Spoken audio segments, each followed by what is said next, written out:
Hey everybody, thank you so much for joining the Howie and Beast Mode podcast, business growth, strategy, and execution. Beast Mode, what is up?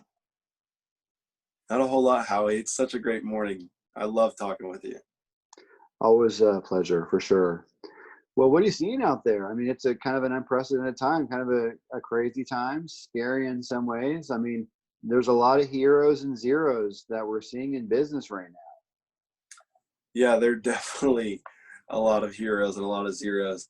Um, and it's unfortunate the amount of time that the zeros come to nature really quickly. So it's always a precautionary thing to be the first one to make a move because probably you're going to be a zero.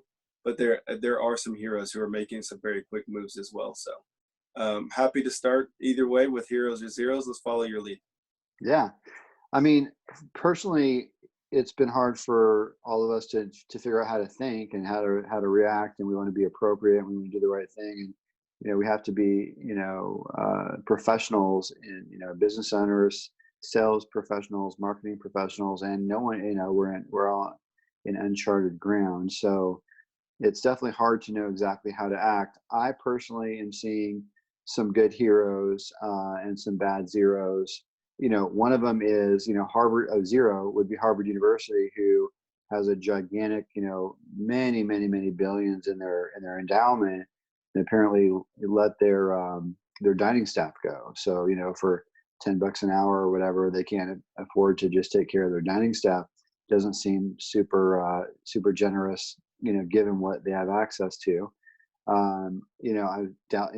Dallas Mavericks owner Mark Cuban has been generous to continue to pay his employees during this time, even though the revenue has stopped. So I think we're seeing a lot of heroes and zeros. I think for me, fast food has shown up as a pretty good hero to pivot their business to retain as many jobs as possible, going to 100% takeout or delivery or drive-through. My company is trying to do something right now. I think sometimes you can be a hero, but also just a creative seller. My company is actually offering some rapid install and remote monitoring services as well, and we do charge for it, but it's reasonable. And we're willing to do short-term contracts to help people for just during this time, and we can be up in a few hours. So we're something that we're doing. So I think we can all kind of look at how do we be an individual hero, keep the world's business going, help customers, and try to avoid that paralysis. But I think there's definitely some heroes and there's some zeros out there. What have you seen? Yeah. So I'll start with the hero. So one of the biggest heroes from a personal standpoint that I know is locally is the YMCA. I believe they're doing it nationally, but I know they're doing it here local to DFW. Is they've shifted all of their facilities, their weight rooms, their all their facilities that are now closed because they can't have any sports activities, recreations, group activities, or anything. They shifted all of it to free childcare for first responders, and they did it very quickly. Um, and it's a way that they're able to, and so they're going to have to continue to pay these employees, these childcare watchers who are there. Now I'm not sure how long they're doing it. I'm sure it's probably normal hours, but what they are doing is they're being able to put that out there and to be partners with in the midst of a crisis. Even if it's a short-term detriment, and so let's just say it's costing each one of their employees are still having to pay and benefits and things like that. But at the end of the day, what they're going to receive is now these first responders are now going to have a commitment, and they're going to have some type of new arrangement. It's similar to, I would say, and it may be very drastic, but it's the same type of mentality that during 9/11, whenever people came together and people from all different walks of life were helping each other, and what didn't matter if you're a business owner or if you're a street vendor, walking down the street, holding hands, getting to one goal, we're getting to safety. Now those same two people that now almost 20 years later, they're still walking through life together because in that moment, they met each other right where they're at. That's the opportunity that we have in business, whether we're on a sales call or whether we're a restaurant marketing our to go, We have the opportunity to meet our client, consumer, and customer right where they're at, and then build a lifetime connection from then on out. A negative that we just recently, right before our call, we jumped on. We saw that Landry's, furloughed or fired, depending upon where you are, 70% of their workforce. And this is the same industry where the owner owns the Golden Nuggets and the Houston Rockets. They're big money businesses that again, as we discussed, they could have shifted the focus, and in my mind could have went to that 70% of the workforce and said, if you're not able to serve our customers, if you're not able to generate us revenue here, can you give us an idea of what you could do to where we could be able to keep you on, and allow these individuals to be in the moment with them, allow them to have a decision making. Some of them probably would have raised their hand and said, you know what, I can go do something else. Feel free to let me go. But probably a large portion would have said, we'll do anything. We may volunteer our time. We may be able to shift our focus somewhere else. And that publicity alone would have generated enough long-term revenue to combat the short-term deficit. Yeah, I mean, those, let's say that was 10,000, workers. I mean, those 10,000 workers could easily influence, a few 100,000 people who would probably shop for their needs, for travel, entertainment at the Golden Nugget casinos, or who would, maybe dine less often or never at those same restaurants because of the lack of care that was shown there. So I think there's definitely a zero example there. I would not give that a hero category whatsoever. Marriott was the first brand that I saw, and again, that's just my view, but it was the first brand that I saw that laid off, like, I think 2/3 of their workforce as well. Didn't seem very compassionate or creative. It just seemed very me focused, and not very other focused. So I think all of us can have a cautionary, perspective about how we act during this time, for sure.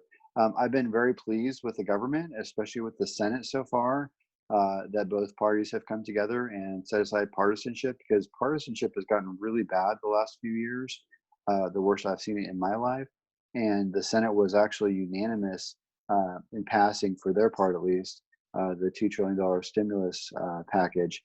Now it goes to the House as of this recording today. So that's another hero, I think, is people setting aside their feelings and their resentments and their differences to come together. So I think, to me, that's a good hero example. And something I'll add, Beast Mode, from a personal perspective is, I wanted to ask you, what can we individually do right now to be a hero and not a zero? And I think, we have to give ourselves a little bit of grace, because those opportunities take a little while to cook. Yeah. We all kind of have like day one ideas, and then reality sets in. And then I think, some of the ideas happen a little bit later. But I think, if we can stay positive ourselves, and if we can encourage others, check on, family and friends, offer to help, wherever we can, that's great. But the way my wife and I look at this, during, how do we know what our calling is or what our purpose is in a given difficult situation? And the way our family has operated for 15 or 20 years is that if they come into my circle, that's my calling. So if someone comes into my circle with a need, that's something that I can practically do right then and there.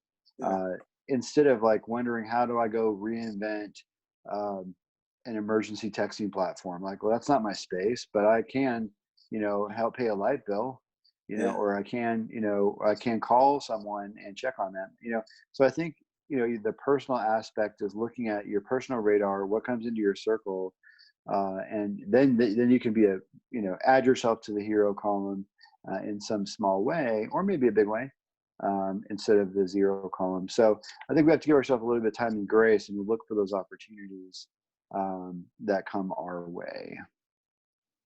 Yeah, definitely need to not only give ourselves grace, but give people a lot of grace around us.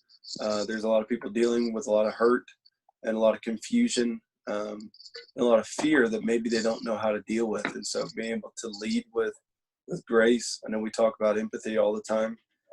It's a great way to set yourself apart, to change the difference in just a conversation. So definitely I would do that. Again, to talk about purpose, yeah, I love purpose. I talk about it as often as I can. So purpose is one of those things that it's an agitator, and most people want to remove the agitation instead of addressing the agitation. And so purpose is something that's always there. It's in our lives every single day. I encourage everybody to, instead of trying to alleviate something that may be agitating them, instead of just trying to remove it to where you don't have to deal with it, do like Brian said. Instead, if somebody comes to you about a light bill or about needing help picking up groceries, it's not something to wonder, why me?